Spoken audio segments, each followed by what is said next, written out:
For 2 weeks now, protests have rocked Iran.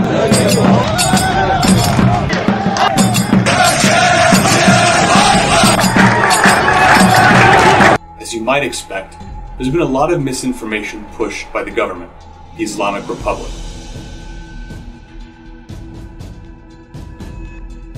Sadly, some Western journalists and even human rights activists and academics have played a role in promoting that propaganda. ایران خوانده شده و دستگیری اعضای شبکه‌ای که به ادعای این وزارتخانه عوامل موساد بودند. Together, we're going to find out what's really happening in Iran as the protests spread across the country.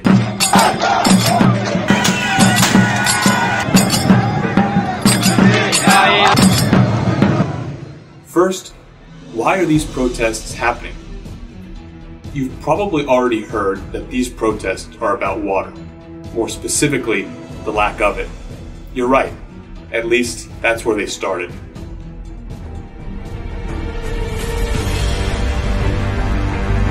Hundreds of thousands of Iranians are finding their taps, hoses and wells dry in the oil-rich province of Khuzestan.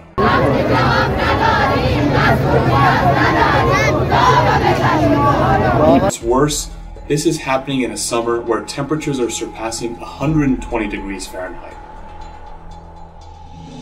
But why isn't there water in Khuzestan? Since its inception, the Islamic Republic has instituted a senseless and destructive water management policy that has included the building of thousands of illegal wells, unscientific dam construction, and the siphoning off of water by corrupt politicians for their pet projects. This is especially evident in Iran's agricultural industry, which, while making up only 9% of the country's economic output, uses 90% of its water. But are the protests just about water? Many in the media have highlighted only the issue of water. But while these protests started with water, they quickly grew into much more. So, what do Iranians want? To find out the answer to that question, all you really have to do is listen to them. On the streets of Khuzestan, including in cities like Susangerd, Izeh, and Masjid Soleiman, Iranians have had one clear target: the Islamic Republic. And they're equally clear in what they want: its overthrow.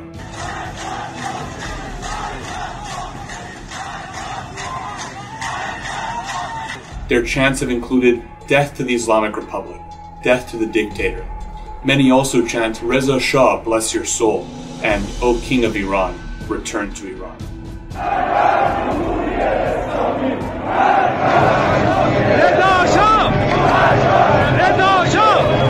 But how big are these protests? Just like the protests quickly moved beyond the issue of water, they've also quickly spread beyond the province of Khuzestan. Within days, protests spread to major Iranian cities like Isfahan, Tabriz, Karaj, and the country's capital, Tehran, where young protesters have come to the streets to chant, "Security forces, support us, support us."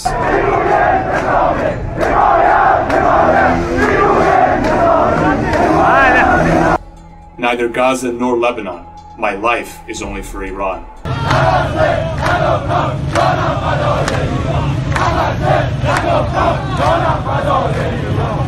And clerics get lost. This obvious anti-regime sentiment is probably something you don't see in the mainstream media coverage of Iran or of these protests.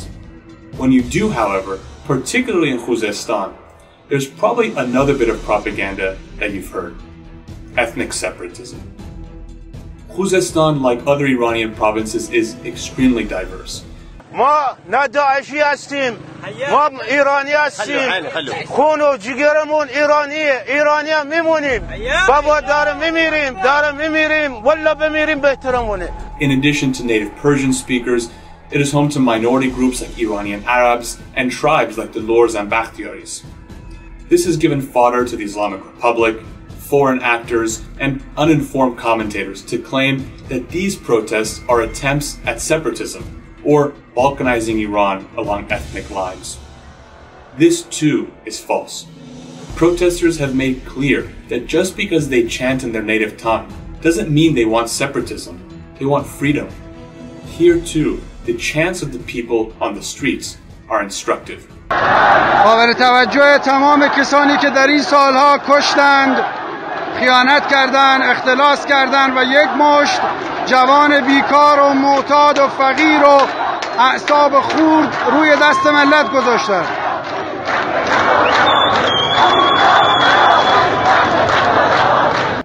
After the first baseless accusations of separatism were made, Iranians gathered in streets across Khuzestan to chant Bakhtiaris and Arabs, unity, unity.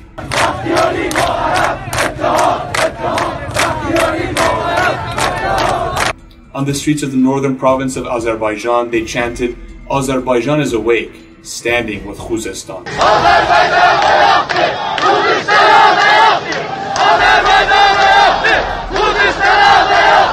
And in Tehran, from Tehran to Khuzestan, unity, unity.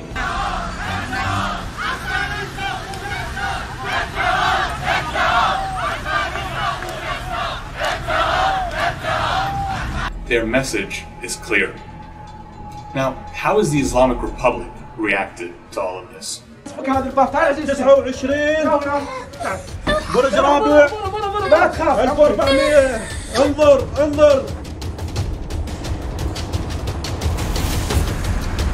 نیستم، من حریف شما نیستم، به خدا بیکارم 22 سالمه حق منو میخوام، تیر نزن.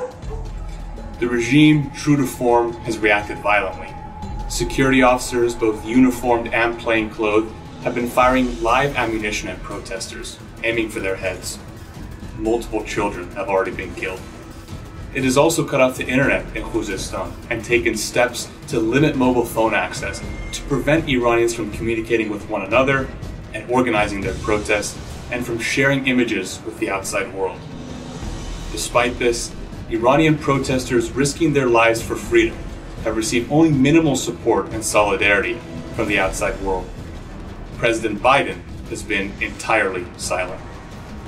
Meanwhile, the regime's apologists and propagandists abroad have begun to attack and undermine the protesters and, using their relationships in the media, push the Islamic Republic's narrative.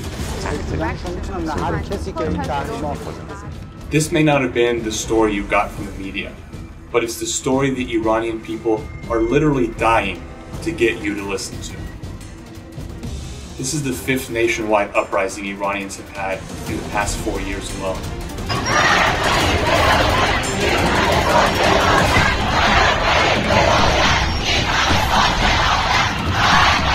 Most often, they've suffered and been brutally suppressed in silence, including a mainstream media blackout.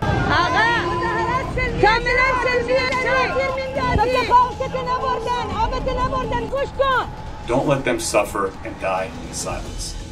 You can be their voice.